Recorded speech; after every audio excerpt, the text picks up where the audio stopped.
Hello,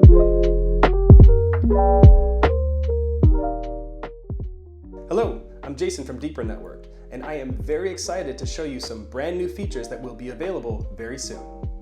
The first new feature to be added very soon are 2 new languages. We have Indonesian as well as Arabic.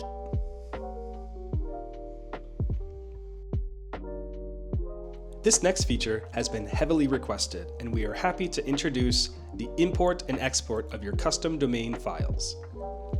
In the Custom Domain tab, you can import and export your custom domain list, direct domain list, as well as custom IP and direct IP lists. They will export into a .csv file that you can download and import into any devices that you currently own. It is not recommended to modify the .csv file. What is recommended is to export your file and save it just in case anything happens to your device and you need to import your file once again.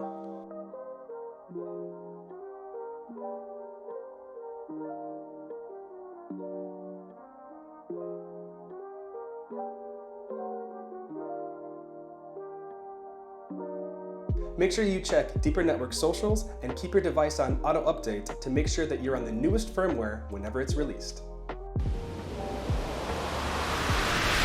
Deepernauts, of the users, by the users, for the users.